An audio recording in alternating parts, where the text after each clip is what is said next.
Jijjiiramni qilleensaa yaaddoo addunyaa ta'uu erga jalqabee bubbulee jira. Sababa cirama bosonaa jedhamee yeroo baay'ee kan ka'u babal'ifannaa lafa qonnaati. Kana malees investimentiin gama bosonaan jiru babal'achuu fi seerri dhimma bosonaa kunuunsuu irratti bahee laafaa ta'uu akkasumas hojiirra oolmaan isaa gadi aanaa ta'uun cirama bosonaaf sababa guddaa ta'aa jira. Kun yoo haala kanaan itti fufee qilleensi argannu kun faalamee bishaan qulqulluu dhugamuu dhabame madaalli uumamaa iddoo gadhiisee dhalli namaa miidhaa guddaaf saaxilamuu akka danda'u raagamaa jira. Kanaaf furmaanni isaa hawaasa naannoo bosonaa jiru giddu galeessa godhachuudhaan bosona kunuunsuudha jedha abbaan taayitaa eegumsa naannoo Oromiyaa. Bosonni yoo kunuunfame madda diinagdee guddaa ta'ee hunduurraa fayyadamaa madda bishaan dhugaatii fi madda nyaataa bakka dawoo bineensotaa ta'uu irra darbee bakka turistoonni hedduun dhaqanii daawwatanii galii biyyaaf ooluudhaas jedhamee jira. Kanaafis qaamoleen dhimmi kun isaan ilaalu hundi dhimma kunuunsa bosonaa irratti dammaqinaan hojjechuu qabas jedhamee jira. Dhimma kunuunsa bosonaa irratti seektaroonni mootummaa, dhaabbileen miti mootummaa fi waldaaleen siivikii garaagaraa waliin ta'uudhaan kora waliinii tokko hundeessan. Korri kun waggaatti yeroo 2 wal argee kan wal to'atuu fi wal gamaaggamu dhimma eegumsa naannoof kunuunsa bosonaa irrattis waliin karoorsee waliin kan hojjetu ta'us ibsamee jira. Daayirektara olaanaa abbaa taayitaa eegumsa naannoo Oromiyaa obbo Seefaddiin Maadii hojii kunuunsa bosonaa irratti dhaabbilee bifa bittinnaa'een duraan hojjechaa turan gaaddisa tokko jalatti akka hojjetamuuf sanada walii galtee mallattaa'edha jedhan. Dhaabbileen adda addaa, dhaabbileen mootummaa, miti mootummaa hedduun isaanii naannoo keenya keessatti hojii kana hojjechaa jiru. Hojiin kun bakka adda addaatti haala faca'een haala bittinnaa'een kan hojjetamaa jiruu fi humni fi qabeenyi iddoo adda addaa irratti overlaappiin yookiin ammoo walirra bu'iinsi kan jiruu fi isa kana namni Oromiyaa keessatti hojjetu hunduu hojii bosonaa irratti hojii hojjennu wal deeggarree hojjechuu akka dandeenyuuf pilaatfoormii uumameedha. Kanaaf asirratti yoo xiqqaate yeroo ammaa NGO'wwan gara 26 ta'an asirratti hirmaatanii jirani. Kanaan ala NGO'n alas dhaabbileen mootummaa kan federaalas ta'e kan naannoo keenya kan dhimma bosonaa irratti hojjetan hunduu asirratti argamanii jirani. Kanaaf pilaatfoormiin kun yeroo jalqabaatiif amma kan hundeessine ta'ullee bara baraan rakkoo mancaatii bosonaatiin wal qabsiisee jiru. Rakkoo kana furuu keessatti gahee tokkoon keenya taphachaa deemu kakee irratti gamaggamaa muuxannoowwan iddoo tokko jiru iddoo biraatti dabarsa wal deeggaraa irratti deemnu ta'a jechuudha. Akka obbo Seefaddiin jedhanitti akka aadaa Oromootti bosonni kabajaa iddoon madda bishaaniin qotamu mukti wal qajeelaanis hin muramu kun cimeetti fufuu qabaa deeggarsii fi hordoffiin hawaasa naannoo bosonaa jiraniifis taasifamuu qabaa jedhaniiru. Bosonni aadaa Oromoo keessattis bosonni kabaja mukni ol deemu muramu iddoon madda bishaaniin qotamu bosona irratti dhiibbaan akka hin geenye mukni qajeelaan hin muramu mukni gaaddisa ta'uu amanama haala aadaa jiruuf jireenya bosona wajjin jiru qaba jechuudha uummanni keenya.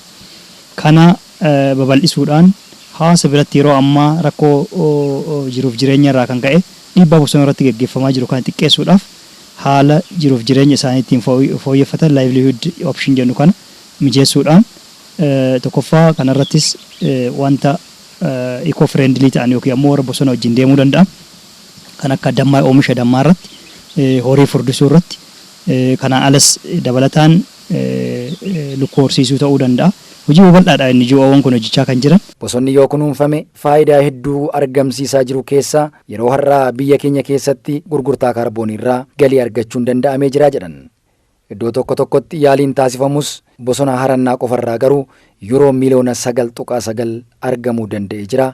Fuula durattis doolaara miliyoona 40 argachuuf hojjetamaa jiraachuu obbo Seefaddiin Maadii ibsanii jiru. Kaarboonii jechuun ija lamaan laaluu dandeenya. Tokkoffaa biyya kana irratti indastiriin baay'achaa dhufeera. Dameen tiraanspoortii baay'ee babal'achaa dhufeera. Indastiriiwwan kun kaarboonii gadi dhiisu.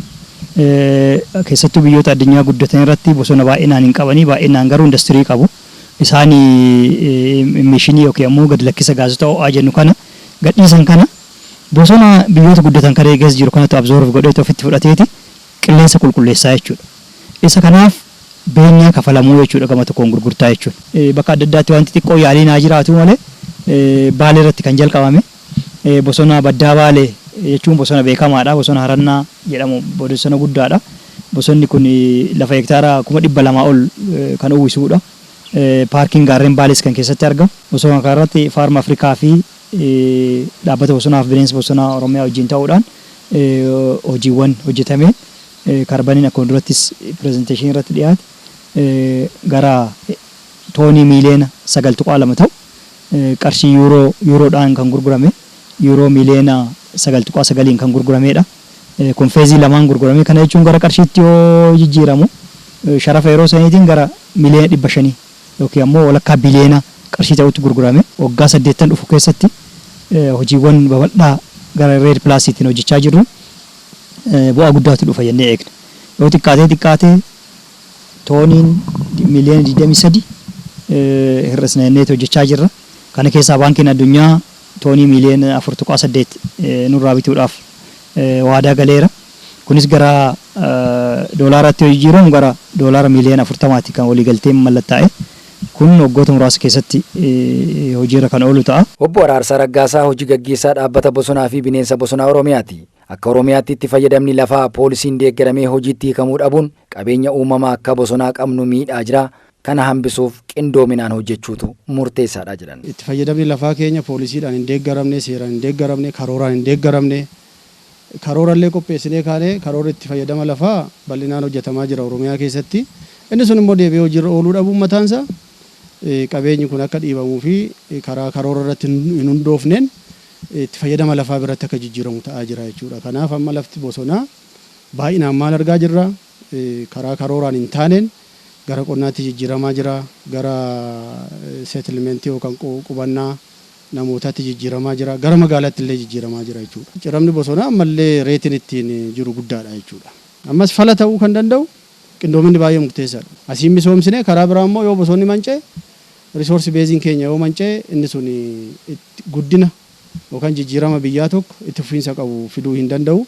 Sadarkaa kanatti hunduu hubate lafa tokko gaa bosona irraa gara biraatti jijjiiru yoo karooraan ta'e malee ta'uu akka hin qabaanne lafti immoo manca'e kun immoo gara bosonaatti akka dhufuu danda'u qaamni hundi hubate hojiin misoomaa nuti hojjennu hunduu karaa madaalawaa ta'een karaa waan hunda hubateen tokkoggaa hojjennu tokkoggaa misoomsinu karaa isa kaan mancaasunu otoo hin taane madaalli isaa karaa eeggateen akka ta'uu qabu qaamni hundi kana hubatee waliin sochoon jijjiirama kana fiduu dandeenya fuulduraaf. Obbo Ndaashaw Mogosee Daayireektara olaanaa dhaabbata PHE Konsertoom Itoophiyaati.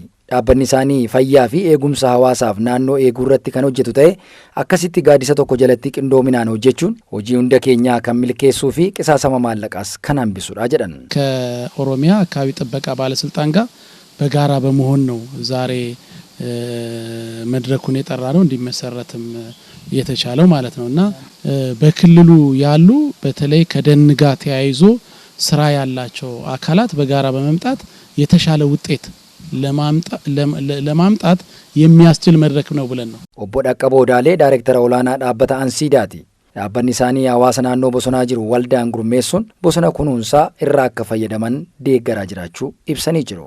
Aanaa Nagellee Arsii keessatti eegumsaaf kunuunsa naannoo irratti waldaalee kanaan dura waldaalee 32 kadhaabnee jenne amma waldaalee sunni uf danda'aniitiin ofii isaaniitiyyuu qaamolee misooma horii addunyaa kennan wajjin walqunnamtii kallattimaan taasisanii horii argachuutti jiranii.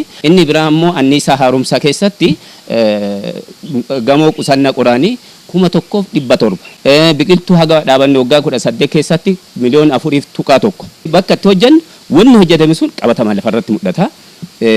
Gara biraatiin kinniisa gaagura ammayyaatiif gaagura ce'umsaa kanneen illee beeksisuu irratti hojjannaa soolaarii babal'isuu irrattis hojjannaa fincaa'aa lephisi quba qabdan jedhee yaada sadarkaa addunyaatti Itoophiyaa akkattiin beekamee ittiin badhaafameetiin jedhe isaas jalqabumarra uduyyuu waldaan dhaabne an jalqabe waan sani ammoo akka waldaatitti illee jalqabumarra dhaabbata irratti hojjete. Sanada waliigaltee mallattaa'e kana booda seektoroonni mootummaa fi dhaabbilee miti mootummaa sanada kana mallatteessan karoora waliinii baafachuudhaan hojii qindoominaa hojjechuuf kan murteeffatan ta'uu ibsanii jiru.